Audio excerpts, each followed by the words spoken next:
साथियों, इस समय देश अपनी आजादी के 75 वर्ष का पर्व मना रहा है। आजादी का अमृत महोत्सव गुलामी के लंबे कालखंड में असंख्य बलिदान देकर हमने ये आजादी हासिल की है।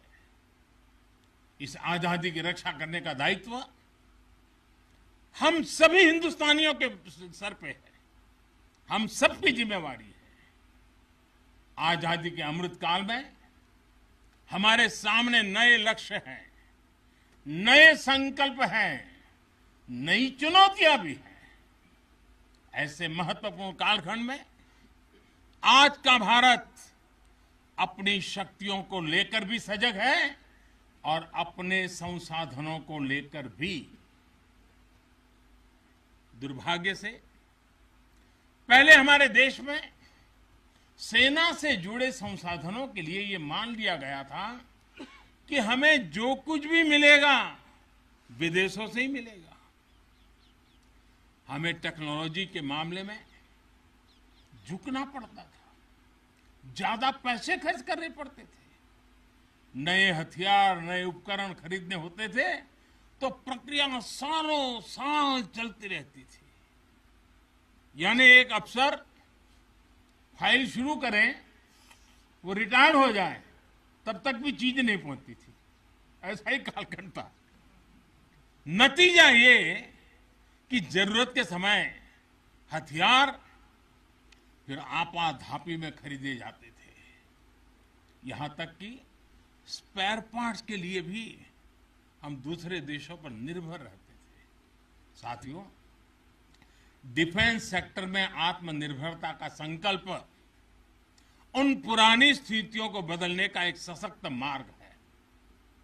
देश के रक्षा खर्च के लिए जो बजट होता है, अब उसका करीब 65% देश के भीतर ही खरीदी पर खर्च हो रहा है।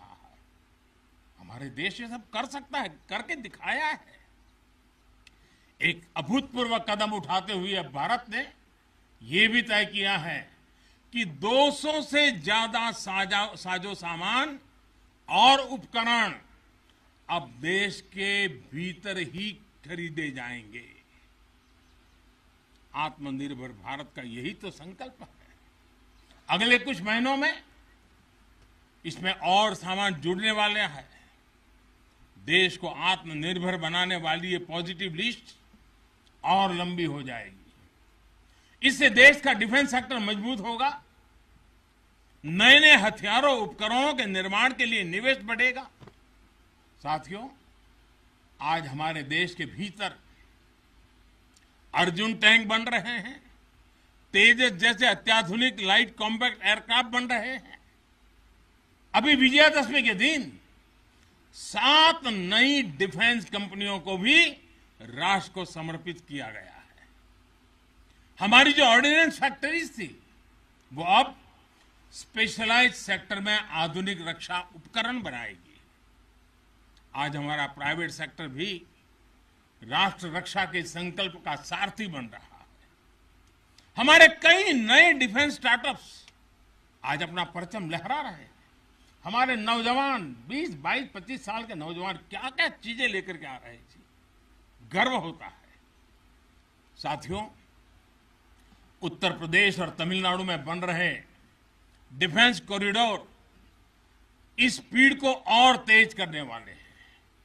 ये सारे कदम जो आज हम उठा रहे हैं, वो भारत के सामर्थ्य के साथ साथ डिफेंस एक्सपोर्टर के रूप में हमारी पहचान को भी सशक्त करने वाले हैं। साथियों, हमारे शास्त्रों में कहा गया है, को अति भारः समर्था नाम, यानी जो समर्थ होता है उसके लिए अति भार मायने नहीं रखता। वो सहज ही अपने संकल्पों को सिद्ध करता है। इसलिए आज हमें बदलती दुनिया, युद्ध के बदलते स्वरूप के अनुसार ही अपनी सैन्य शक्ति को भी बढ़ाना है, उसको नए ताकत के साथ ढालना भी है। हमें अपनी तैयारियों को दुनिया में हो रहे इस तेज परिवर्तन के अनुकूल ही ढालना ही होगा। हमें मालूम है किसी समय हाथी घोड़े पर लड़ाइयां होती थी। अब कोई सोच नहीं सकता हाथी घोड़े की लड़ाई, रूप बदल गया। पहले शायद युद्ध के रूप बदलने में दशकों लग जाते होंगे, शताब्दियां लग जाती होगी। आज तो सुबह एक तरीका होगा तो शाम को दूसरा तरीका होगा लड़ाई का। इतनी तेजी से टेक्नोलॉजी अपनी जगह बना रही है। आज की युद्ध कला सिर्फ ऑपरेशंस के तौर तरीकों तक ही सीमित नहीं है। आज अलग अलग पहलुओं में बेहतर तालमेल, टेक्नोलॉजी और हाइब्रिड टैक्टिक्स का उपयोग बहुत बड़ा फर्क डाल सकता है। संगठित नेतृत्व एक्शन में बेहतर समन्वय आज बहुत जरूरी है। इसलिए बीते समय से हर स्तर पर लगातार रिफॉर्म्स किए जा रहे हैं। चीफ ऑफ डिफेंस स्टाफ की नियुक्ति हो या डिपार्टमेंट ऑफ मिलिट्री अफेयर्स का गठन, ये हमारी सैन्य शक्ति को बदलते समय के साथ कदम ताल करने में अहम रोल निभा रहे हैं। साथियों, आधुनिक बॉर्डर इंफ्रास्ट्रक्चर भी हमारी सैन्य ताकत को और मजबूत करने वाला है। सीमावर्ती इलाकों की कनेक्टिविटी को लेकर पहले कैसे काम होता था, ये आज देश के लोग, आप सभी भली भांति जानते हैं। अब आज लद्दाख से लेकर के अरुणाचल प्रदेश तक, जैसलमेर से लेकर के अंडमान निकोबार द्वीप तक, हमारे बॉर्डर एरियाज में, हमारे समुद्री तट पर जहां सामान्य कनेक्टिविटी भी नहीं होती थी, वहां आधुनिक रोड, बड़े बड़े टनल्स, पूल और ऑप्टिकल फाइबर जैसे नेटवर्क बिछाए जा रहे हैं। इससे हमारी डिप्लॉयमेंट कैपेबिलिटी में तो भूतपूर्व सुधार हुआ ही है। सैनिकों को भी अब बहुत अधिक सुविधा हो रही है।